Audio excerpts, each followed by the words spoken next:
Hi to everyone, welcome back to Sweety SS blog. ఈరోజు వచ్చేసండి kitchen tips 10 ఉన్నాయి. మీ అందరికీ చాలా చాలా బాగా యూజ్ఫుల్ అవుతాయి. ముఖ్యంగా అయితే ప్రతి ఒక్క మహిళలకి, కాలేజీకి వెళ్ళే పిల్లలకైతే చాలా యూజ్ అయ్యే టిప్స్ అయితే ఉన్నాయి. వీడియోని స్కిప్ చేయకుండా చూడండి.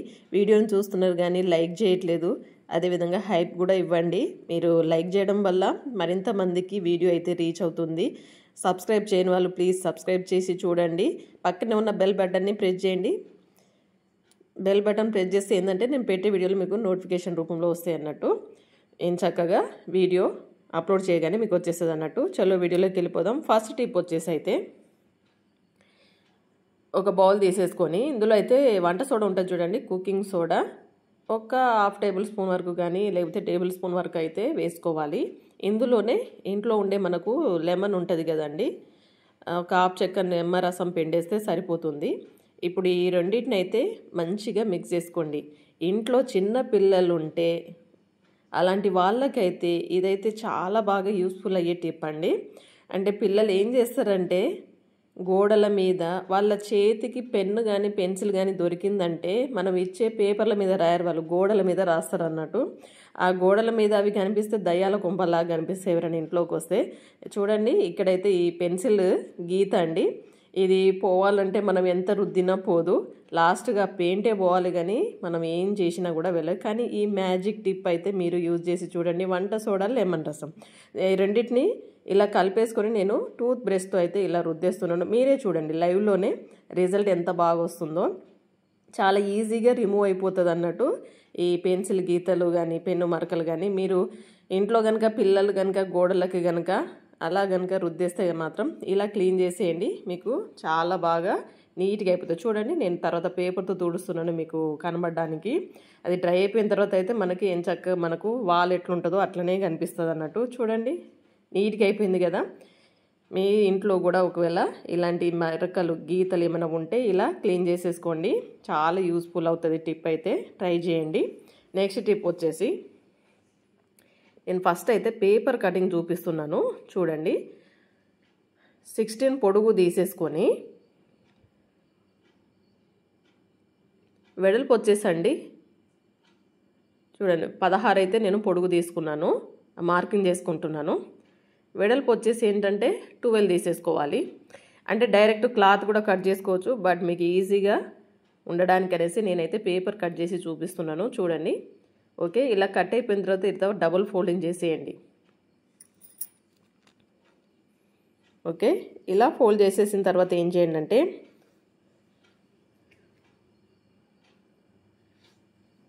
ఇలా ఓపెన్ సైడ్ అండి 2.5 ఇంచ్ అయితే ఇలా మార్క్ చేసుకోవాలి. ఒక లైన్ గీసేయండి ఇలా. 1.5 ఇంచ్ అయితే మనం ఇలా కార్నర్ బిట్లో అయితే ఇలా కట్ చేసుకోవాలన్నట్టు. పొడుగు వచ్చేసేమో 2.5, వెడల్పు వచ్చేసేమో 1.5 అన్నట్టు. ఓకే, ఇప్పుడు ఇలా కట్ అయిపోయింది కదా. ఇప్పుడు ఒక వన్ సైడ్ ఏంటంటే ఇంకొక జిప్పు మనము యాడ్ చేయడానికి అనేసి 2.5 ఇంచ్ వరకు అయితే మనం ఇలా కట్ చేసుకోవాలన్నట్టు. చాలా ఈజీ అండి. మామూలుగా అయితే మనము శారీలో వచ్చే బ్లౌజ్ పీసులు ఉంటాయి చూడండి, బ్లౌజ్ కుట్టియంగా ఇంకా క్లాత్ మిగులుతుంది. ఆ క్లాత్ తోటి నేను ఈ బ్లౌజ్ కుట్టాను. కుట్టిన తర్వాత నాకైతే కొంచెం క్లాత్ మిగిలింది. ఇప్పుడు ఈ క్లాత్ తోటి అయితే చూడండి పేపర్ కట్ చేసుకున్నాం కదా, ఈ పేపర్ని కరెక్ట్ ఆ క్లాత్ మీద పెట్టేసి ఇలా కట్ చేసుకుంటున్నాను. అంటే మనం ఈజీగా పేపర్ కట్ చేసి ఉంచుకున్నాం అనుకోండి, కొంచెం పని సులభం అవుతుంది కదా. క్లాత్ మీద ఏంటంటే అటు ఇటు జారుతూ ఉంటుంది కదా, ఇలా స్టిఫ్గా ఉంటుంది. చూడండి, ఇలా కట్ చేసుకున్న తర్వాత ఈ ఫోమ్ ఉంటుంది చూడండి, మామూలు చీరలలో వస్తూ ఉంటుంది కదా, ఆ ఫోమ్ను పడేయకుండా కూడా ఇలా యూజ్ చేసుకోవచ్చు అన్నట్టు. దానికి లైనింగ్ను ఆ ఫోము ఈ క్లాత్కి అయితే ఇలా నేనైతే స్టిచ్ చేసేసాను. ఇప్పుడు ఇందాక మనం చూపించాం కదా, 2.5 ఇంచ్ వరకు ఇలా కట్ చేసేసుకోవాలి, లేకపోతే 1.5 ఇంచ్ మీకు ఇష్టం అండి, మీ లెంత్ని బట్టి అయితే చూసుకోండి. నేనైతే ఇలా కట్ చేసి ఒక జిబ్బునైతే ఇలా అటాచ్ చేసేసాను చూసారా ఇలా. ఇప్పుడు ఏం చేయండి అంటే లోపల ఇంకొక పౌచ్ కోసం అనేసి ఎక్స్ట్రా క్లాత్ని అయితే ఇలా నేను యాడ్ చేశాను. ఇప్పుడు ఈ రెండు దిక్కుల ఒక పెద్ద జిబ్బునైతే ఇలా యాడ్ చేసేయాలి. జస్ట్ ఇక్కడ ఏంటంటే మనం హ్యాండిల్ కోసం అనేసి 2.5 ఇంచ్ వరకు అయితే నేను ఇలా తీసేసుకొని ఫస్ట్ అయితే ఈ హ్యాండిల్ని అయితే ఇలా యాడ్ చేసేస్తున్నాను. ఓకే, ఇలా అటాచ్ చేసేసిన తర్వాత ఏం చేయండి అంటే ఈ జిబ్బుని అటాచ్ చేసేసుకుంటే సరిపోతుంది. చాలా ఈజీ అండి. క్లాత్ మిగిలింది వేస్ట్ కాకుండా మనం చక్కగా ఇలా కుట్టేయచ్చు. చూడండి, కుట్టేసిన తర్వాత ఏం చేయండి అంటే ఇప్పుడు ఈ సైడ్లకి అయితే స్టిచ్ చేసేయండి. ఓకే, తర్వాత ఈ కార్నర్ మనము ట్రయాంగిల్ షేప్లో ఉంటుంది కదా, ఇప్పుడు జిబ్ ఓపెన్ చేస్తే చూడండి చక్కగా హ్యాండ్ బ్యాగ్ అయితే రెడీ అయిపోయింది. మనకు హ్యాండ్ పౌచ్ అండి. మనం బయటికి వెళ్ళేటప్పుడు అయితే చాలా బాగా యూజ్ అవుతుంది. మ్యాచింగ్ కూడా ఉంటుంది కదా శారీకి. కానీ ఒక జిబ్బులో ఏమో డబ్బులు, ఇంకొక జిబ్బులో ఫోన్ కానీ ఏమైనా సరే మనము తీసుకొని వెళ్ళిపోవచ్చు అన్నట్టు. నచ్చితే మాత్రం తప్పకుండా లైక్ చేయండి. చాలా ఈజీ, క్లాత్ వేస్ట్ కాకుండా ఇలా హ్యాండ్ బ్యాగ్ అయితే కుట్టుకోవచ్చు అన్నట్టు. ట్రై చేసేయండి. నెక్స్ట్ టిప్ వచ్చేసి దొండకాయలు ఉంటాయి కదండి. మనం దొండకాయలు కట్ చేసేటప్పుడు ఏంటంటే చేతికైతే దాని ఒక జిగురు అంటేసి ఏంటంటే మనకు చేతి వేళ్ళన్నీ డ్రై అయిపోతూ ఉంటాయి. మనం ఎంత వాష్ చేసినా కూడా పోదు. అయితే కట్ చేసేటప్పుడు ఏం చేయండి అంటే ఈ సాల్ట్ని అయితే కొంచెం మనం ఇలా వేళ్ళకైతే ఇలా అంటించేసేయండి. ఇలా రుద్దేసిన తర్వాత కనుక మనము దొండకాయలు కట్ చేసామనుకోండి, ఆ జిగురు అనేది మనకు చేతి ఫింగర్కి అంటినా కూడా ఏంటంటే మనం వాష్ చేసినా కూడా త్వరగా రిమూవ్ అయిపోతుంది అన్నట్టు. అంటే చేతి వేళ్ళ మీద డ్రై అయిపోకుండా మనకి చిరాకు ఏర్పడకుండా చక్కగా హెల్ప్ అవుతుంది అన్నట్టు. ఈసారి దొండకాయలు కనుక కట్ చేస్తే ఇలా ఈ టిప్పుని అయితే యూజ్ చేసి చూడండి. ఆ వాటర్ అనేది మనకు తగులుతూ ఉంటుంది కదా, కాకపోతే సాల్ట్ ఉండడం వల్ల ఏంటంటే మన స్కిన్ అనేది అది అంటుకోకుండా డ్రై అవ్వకుండా చక్కగా రిమూవ్ చేసేస్తుంది అన్నట్టు. ఈసారి అయితే ఇలా ట్రై చేసేయండి, మీకు మంచిగా హెల్ప్ అవుతుంది అన్నట్టు. నెక్స్ట్ టిప్ వచ్చేసి బాదం పలుకులు ఉంటాయి కదండి. ఈ బాదం పలుకునైతే ఒక్కటైతే తీసేసుకుంటున్నాను. దీన్ని కనుక మనము ఈ సేఫ్టీ పిన్కి ఇలా గుచ్చేసేయండి. ఇప్పుడు దీన్ని ఏం చేయండి అంటే బాగా మనం గ్యాస్ వెలిగించేసి దీన్ని కొంచెం ఏంటంటే కలర్ చేంజ్ అయ్యే వరకు అయితే దీన్ని మనం కాల్చాలి, నల్లగా మారాలన్నట్టు. మనకు ఇన్స్టెంట్గా ఎటైనా బయటికి వెళ్తున్నప్పుడు చాలా హెల్ప్ అవుతుందండి ఇదైతే. మళ్ళీ ఇదేంటంటే బాదం పప్పును మనము ఇలా కాలిస్తే ఏంటంటే లోపల ఆయిల్ అనేది వస్తుందండి. కొంచెం మనము ఇలా చేతి మీద రుద్ది చూస్తే మీకు తెలుస్తుంది, ఆయిల్ లాగా ఫామ్ అవుతుంది అన్నట్టు. మళ్ళీ బ్లాక్ కలర్ కూడా వస్తుంది కదా. చూడండి, మీకు ఒకటి ఇలా రుద్ది చూపిస్తాను, చూసారా. అయితే దీన్ని మనము కడిగినా కూడా వెంటనే పోదండి. ఇన్స్టెంట్గా మనం బయటికి వెళ్ళేటప్పుడు డై పెట్టే టైం లేనప్పుడు ఇలా హెయిర్కి నాకైతే ఇలా పాపడ్లో వస్తుందండి. అప్పటికప్పుడు బయటికి వెళ్దాం అనుకున్నప్పుడు డై పెట్టే టైం లేనప్పుడు ఏం చేయండి, ఇలా బాదం పప్పునైతే ఇలా కాల్చేసి ఆ కలర్ వస్తుంది కదా, ఆ కలర్ని కనుక ఇలా మనం పెట్టుకున్నాం అనుకోండి మనకి ఇన్స్టెంట్గా హెయిర్ అనేది బ్లాక్ అయిపోతుంది అన్నట్టు. అయితే దీంట్లో ఏంటంటే ఆయిల్ లాగా ఏర్పడుతూ ఉంటుంది కదా బాదం పలుకులో, అది ఏంటంటే మనకు త్వరగా పోనివ్వదు అన్నట్టు. మళ్ళీ మనం వాష్ చేస్తేనే పోతుంది. చూసారా ఎలా బ్లాక్గా అంటుకుంటుందో హెయిర్కి అయితే. ఇలా మీరు కూడా ఎప్పుడైనా ఇన్స్టెంట్గా చేసుకోవాలనుకుంటే మాత్రం ఇలా బాదం పప్పునైతే ఇలా కాల్ చేసి మీరు హెయిర్కి అయితే పెట్టేసుకోండి. మీకు పని సులభం అవుతుంది, టైం కలిసి వస్తుంది, పెట్టుకోలేదన్న బాధ ఉండదు. కొంచెం డై అలవాటు అయిపోతే మళ్ళీ మనం బయటికి వెళ్ళాలంటే తప్పకుండా పెట్టుకొనే వెళ్ళాలని అనిపిస్తుంది కదండి. అలాంటి వాళ్ళ కోసం అయితే ఇది సులభమైన టిప్ అండి. ట్రై చేయండి, 100% మీకు రిజల్ట్ ఉంటుంది. నెక్స్ట్ టిప్ వచ్చేసి ఇలా పచ్చజొన్నలు ఉంటాయి కదండి.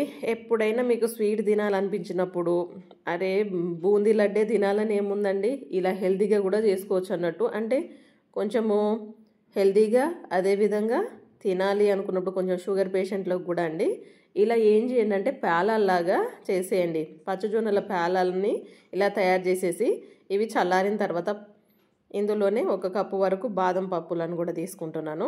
వీటిని కూడా ఇలా వేయించేసి పక్కన ఉంచేసి ఇప్పుడు ఏం చేస్తున్నానంటే మిక్సీ జార్ తీసేసుకొని ఈ పచ్చజొన్నల పేలాలను అయితే మిక్సీ పట్టుకోవాలి, మెత్తగా పట్టుకోవాలి పౌడర్ లాగా. ఇందులో ఒక 4 ఇలాచీలు యాడ్ చేస్తే సరిపోతుందండి. ఓకే, ఇలా పౌడర్ లాగా అయిపోయిన తర్వాత దీన్ని ఇప్పుడు మనం ఒక బౌల్లో అయితే సర్వ్ చేసుకుందాము. మొత్తం అలానే అన్నీ పట్టేసిన తర్వాత బాదం పలుకులను కూడా ఇలా మిక్సీ పట్టేస్తే పౌడర్ లాగా వస్తుంది కదా, దీన్ని కూడా ఇందులో కలిపేసేయండి. ఇప్పుడు మనం ఎంత అయితే పచ్చజొన్నలు తీసుకున్నామో అంతే క్వాంటిటీలో అయితే బెల్లం తీసుకోవాలి. నేను షుగర్ యాడ్ చేయట్లేదు, హెల్తీగా చేయడం కోసము 1 కప్పు వరకు అయితే నేను బెల్లం తురుమును అయితే ఇందులో యాడ్ చేస్తున్నాను. దీన్ని మంచిగా మిక్స్ చేసిన తర్వాత ఏం చేయండి అంటే మళ్ళీ మిక్సీ జార్ తీసేసుకొని మళ్ళీ మంచిగా గ్రైండర్ చేసేయండి. అయితే ఏంటంటే బెల్లం అనేది మంచిగా మిక్స్ అయిపోతుంది. ఏమైనా పలుకులు ఉన్నా కూడా మంచిగా ఈ పిండిలో అయితే కలిసిపోతుంది అన్నట్టు. ఓకే, ఇలా అన్నీ మనము మిక్సీ పట్టేసుకుంటే సరిపోతుంది.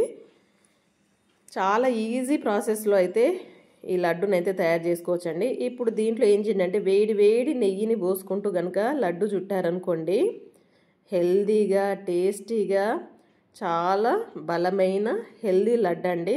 ఇందులో మనం వేసే ఇంగ్రీడియంట్స్ జస్ట్ 3 కదండి. పచ్చజొన్నలు, బెల్లము, అదేవిధంగా బాదం పలుకులు. మీకు బాదం వద్దు అని అనుకుంటే దాన్ని కూడా స్కిప్ చేయొచ్చు. కాకపోతే పిల్లలు కొంచెం టేస్టీగా కావాలి అనుకుంటే, చాలామంది చేదు అనిపిస్తుందని తినరు కదండి, అలాంటి వాళ్ళ కోసం అనేసి బాదం పలుకులను యాడ్ చేయడము. మీకు నచ్చకపోతే దాన్ని స్కిప్ చేసేసి డైరెక్ట్ పచ్చజొన్నల పేలాలతోటే ఇలా లడ్డూలు చుట్టేయచ్చు అన్నట్టు. చూడండి, లడ్డూలు అయితే ఏం చక్కగా ఇలా చేసేయచ్చు అన్నట్టు. రోజుకు ఒకటి తినండి, మీకు హెల్త్కి మంచిది. స్వీట్ తినాలనుకునే వాళ్ళ కోరిక కూడా నెరవేరుతుంది అన్నట్టు. బయట స్వీట్స్ కంటే మనం ఇంట్లో చేసుకున్న స్వీట్లు హెల్త్కి చాలా మంచిది కదని. చూడండి, నేనైతే ఈ పేలాల లడ్డూని అయితే చేశాను. చూడండి, ఒకటైతే మీకు కట్ చేసి చూపిస్తున్నాను. టేస్ట్ అయితే అదిరిపోయింది. ట్రై చేయండి, ఎలా ఉందో కామెంట్ చేయండి. నెక్స్ట్ టిప్ వచ్చేసి ఒక బౌల్ తీసుకుంటున్నాను. ఇందులో వచ్చేసి ఏంటంటే కుకింగ్ ఆయిల్ అండి. మీ దగ్గర ఏ ఆయిల్ ఉన్నా సరే ఆయిల్ అయితే వేసేయండి. ఇప్పుడు ఇందులోనే ఏం చేయండి అంటే, మీరు యూజ్ చేసే షాంపూ, ఏ షాంపూ అయినా సరే, హెడ్ అండ్ షోల్డర్ కానీ, క్లినిక్ ప్లస్ కానీ, మీరా షాంపూ కానీ, సన్ స్క్రీన్ కానీ, ఏదైనా సరే మీకు ఏది అవైలబుల్ ఉంటే ఆ షాంపూని అయితే వేసేయండి. ఓకే, ఇందులోనే వంట సోడా ఒక 1/2 టేబుల్ స్పూన్ వరకు వేసుకుంటే సరిపోతుంది. ఇందులోనే లెమన్ అండి, ఒక 1/2 చెక్కను అయితే ఇలా యాడ్ చేసేయండి. ఇప్పుడు ఈ మిశ్రమాన్ని ఏం చేయండి అంటే బాగా మిక్స్ చేసేయండి. ఇది మంచిగా పేస్ట్ లాగా వచ్చేస్తుంది. చాలా చాలా యూజ్ అండి ఈ టిప్ అయితే. ఇప్పుడు దీన్ని ఏం చేయండి అంటే, ఒక క్లాత్ కానీ లేకపోతే ఏదైనా టిష్యూ పేపర్ కానీ ఏదైనా సరే తీసేసుకోండి.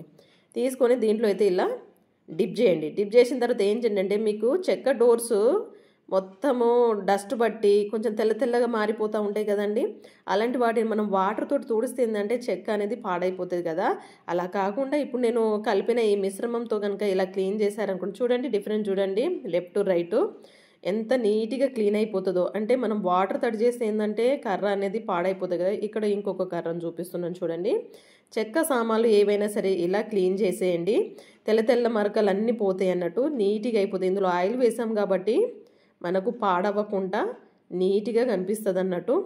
డ్రెస్సింగ్ టేబుల్స్ కానీ, డోర్స్ కానీ, లేకపోతే డైనింగ్ టేబుల్స్ కానీ ఏదైనా సరే మీరు ఇలా క్లీన్ చేసేయండి, నీట్గా అయిపోతుంది. మెరుస్తూ ఉంటుంది చెక్క కూడా. ఆయిల్ తోటి కొంచెం మెరుపు అనేది వచ్చేసి చూడండి. ఈ రెండింటి డిఫరెన్స్ చూడండి, మీకు అందుకే చూపిస్తున్నాను. మీ ఇంట్లో కనుక చెక్క సామాన్లు కనుక నీట్గా తుడవాలి అనుకున్నప్పుడు వాటర్ తడి చేయకుండా ఇలా ఈ మిశ్రమంతో అయితే క్లీన్ చేసేయండి, చక్కగా మెరిసిపోతాయి అన్నట్టు. ట్రై చేసేయండి ఇలా. నెక్స్ట్ టిప్ వచ్చేసి, ఎప్పుడైనా సరే మనము ఆయిల్ పెట్టుకునేటప్పుడు అయితే మ్యాక్సిమం క్లాత్ల మీద అయితే ఆయిల్ పడుతూ ఉంటుంది కదండి. జుట్టుకు ఆయిల్ పెట్టుకున్నప్పుడు అయితే చాలామంది పిల్లలైతే చాలా అంత పాడు చేసుకుంటూ ఉంటారు డ్రెస్ల మీద. చూడండి, ఇలా మనం ఆయిల్ అయితే పడినప్పుడు వెంటనే ఏం చేయండి అంటే, సాల్ట్ ఉంటుంది కదా, మీ దగ్గర సాల్ట్ కనుక ఉంటే ఇలా వేసేసి పైనుంచి ఒక క్లాత్ పెట్టేసి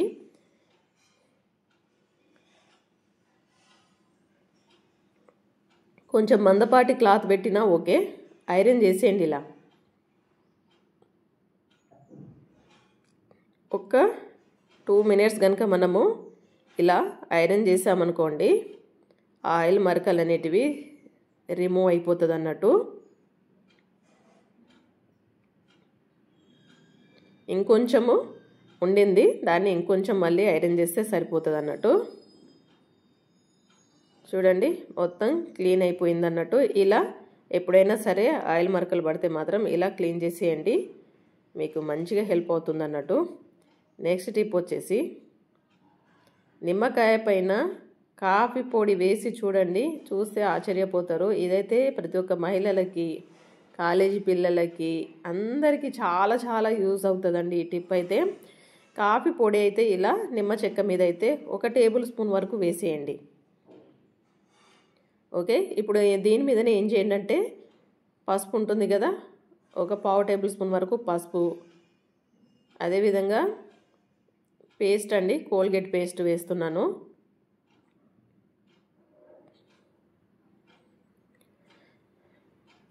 అట్లనే కుకింగ్ సోడా ఉంటుంది చూడండి, సోడా కూడా ఒక చిటికెడు వేస్తే సరిపోతుంది. ఇప్పుడు ఈ మిశ్రమాన్ని ఏం చేయండి అంటే మీ చేతులు అదేవిధంగా మెడ దగ్గర అంత నల్లగా అయిపోతూ ఉంటాయి కదండి, నెక్ ప్లేస్లో, అదేవిధంగా మోకాళ్ళు ఈ ప్లేస్లో ఏంటంటే కొంచెము బాగా నల్లగా అయిపోతూ ఉంటుంది. ఆ ప్లేస్లో కనుక వీటిని మిశ్రమాన్ని కనుక రుద్దారనుకోండి ఇలా చేతులకి ఒక 5 మినిట్స్ వరకు ఇలా రుద్ది తర్వాత వాష్ చేసామనుకోండి, ఇలా రెగ్యులర్గా ఒక 2-3 డేస్ చేసామనుకోండి మనకు బ్లాక్గా మారిన ఆ స్కిన్ అనేది వైట్గా చేంజ్ అయిపోతుంది అన్నట్టు, చాలా చక్కగా హెల్ప్ అవుతుంది. ఇలా మెడకు కూడా అండి నెక్ పార్ట్ దగ్గర చాలా మందికి అయితే నల్లగా అయిపోతూ ఉంటాయి కదా, కొంచెం బయటికి పోయి వచ్చారనుకోండి. ఇప్పుడు కాలేజ్ పిల్లలు అయితే రెగ్యులర్గా బయటికి వెళ్తూ ఉంటారు కాబట్టి ఎండ తగిలినా ఏం తగిలినా సరే అంత నెక్ అనేది నల్లగా అయిపోతూ ఉంటాయి, వెనుక భాగము ముందు భాగము అంతా. అలాంటి వాళ్ళైతే ఇలా రెగ్యులర్గా చేశారనుకోండి ఆ బ్లాక్ కలర్ అనేది పోయి స్కిన్ అనేది వైట్గా మారుతుంది అన్నట్టు. ఇలా మంచిగా ఒక 5-10 మినిట్స్ రుద్దేసి క్లీన్ చేసుకుంటే సరిపోతుంది. ఇది తప్పకుండా ట్రై చేయండి, మీకు చాలా బాగా హెల్ప్ అవుతుంది. నెక్స్ట్ టిప్ వచ్చేసి నిమ్మకాయలండి. నిమ్మకాయలు అయితే దొరకడమే పెద్ద గగనంలాగా అయిపోతుంది. అయితే ఇవి చాలా కాస్ట్ కూడా ఎక్కువనే ఉండిందండి. వీటిని స్టోర్ చేసుకోవాలంటే మాత్రం నానా తంటాలు పడాల్సి వస్తుంది కదా. అయితే వీటిని మనం ఎంచక్కగా ఎక్కువ రోజులు నిల్వ ఉంచుకోవాలంటే ఇలా సిల్వర్ ఫాయిల్ కవర్స్ దొరుకుతాయి కదండి. ఎప్పుడైనా సరే మీరు ప్యాకింగ్ కానీ తెచ్చుకొని ఉంటే కనుక వాటిని ఇలా ఉంచేసుకొని ఇందులో కనుక మీరు నిమ్మకాయలను వేసి ఫ్రిడ్జ్లో కనుక స్టోర్ చేసుకున్నారనుకోండి నెల వరకు అయితే మనకు నిమ్మకాయలు అయితే ఫ్రెష్గా ఉంటాయండి, త్వరగా డ్రై అవ్వవు, గట్టి పడిపోకుండా మనం మంచిగా రసం నిండి ఫ్రెష్గా ఉంటాయి అన్నట్టు. ఈసారి అయితే నిమ్మకాయలు కనుక తెచ్చుకుంటే మాత్రం ఇలా స్టోర్ చేసుకోండి, మీకు మంచిగా హెల్ప్ అవుతుంది. 1 మంత్ వరకు అయితే మనకు నిల్వ ఉంటాయి అన్నట్టు. ఇలా ట్రై చేయండి. నెక్స్ట్ టిప్ వచ్చేసి ఒక 8 చుక్కల ముగ్గు అయితే వేస్తున్నానండి. న్యూ ఇయర్ రాబోతుంది కదా, అందరూ ఇప్పుడు రంగోలీ అయితే వేస్తూ ఉంటారు కదా. అయితే సింపుల్గా 8 చుక్కలు సందు 2 వచ్చే వరకు ఇలా డాట్స్ పెట్టేసుకొని ఇలా ఈజీగా అయితే ఫ్లవర్ రంగోలీ అయితే వేస్తున్నాను చూడండి. ఎన్ని అంటే అన్ని వేసుకోవచ్చండి, అంటే మీకు నచ్చిన కలర్స్ కూడా వేసుకోవచ్చు. నేనైతే పెన్నుతోటి వేసి చూపిస్తున్నాను కాబట్టి మీరు ఈజీగా చాలా సులభంగా, కొంచెం ముగ్గులు రాని వాళ్ళు ఉంటారు కదండి, న్యూ ఇయర్కి ముగ్గులు వేసుకోవాలంటే కొంచెం బాధ అనిపిస్తూ ఉంటాయి. అందరు వాకిళ్ళేమో ముగ్గులు మెరిసిపోతూ ఉంటాయి, వేయడం రాని వాళ్ళేమో బాధపడుతూ ఉంటారు కదా. అలాంటి వాళ్ళు అయితే ఇలా వీడియోలో చూపిస్తున్నట్టుగా సింపుల్గా ఈ రంగోలీని అయితే వేసేయండి, మీకు న్యూ ఇయర్ని అయితే చక్కగా ఆహ్వానం పలికేయండి. చాలా ఈజీగా వేసుకోవచ్చు అన్నట్టు. జస్ట్ 8 చుక్కలే కదండి. ఓకే, ఒక చిన్న బర్డ్ లాగా వేసేసాను, ఫ్లవర్ రంగోలీ అయితే ఇలా వేసేసాను అన్నట్టు. మీకు నచ్చితే ఎన్ని వెరైటీస్ అన్నా ఇందులో చేంజ్ చేసుకోవచ్చండి. ఫ్లవర్ అయితే ఫ్లవరు, బర్డ్స్ అయితే బర్డ్స్, అలా అన్నట్టు.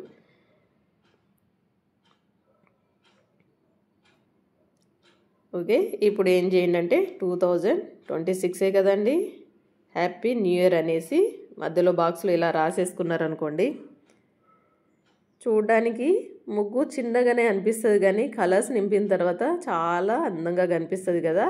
వెల్కమ్ ఇలా చెప్పేసేయండి చూడండి, happy new year, welcome 2026. Okay, next ఇటు ఏం చేయండి అంటే చిన్న ఫ్లవర్ లాగా ఇలా వేసేస్తే సరిపోతుంది. చూడడానికి చాలా ముద్దుగా ఉంటుంది కదా ముగ్గు అయితే. మీరు కూడా ఇలా ట్రై చేయండి, న్యూ ఇయర్ని ఆహ్వానం పలికేసేయండి. నచ్చితే మాత్రం తప్పకుండా లైక్ చేయండి, షేర్ చేయండి, హైప్ కూడా ఇవ్వండి ఫ్రెండ్స్. సబ్స్క్రైబ్ చేయకపోతే ప్లీజ్ సబ్స్క్రైబ్ చేసి ఛానల్కి అయితే సపోర్ట్ చేయండి, మీ సపోర్ట్ చాలా అవసరము. మన ఛానల్లో చాలా టిప్స్ ఉన్నాయి, అవి కూడా ఇస్తాను. Thank you for watching.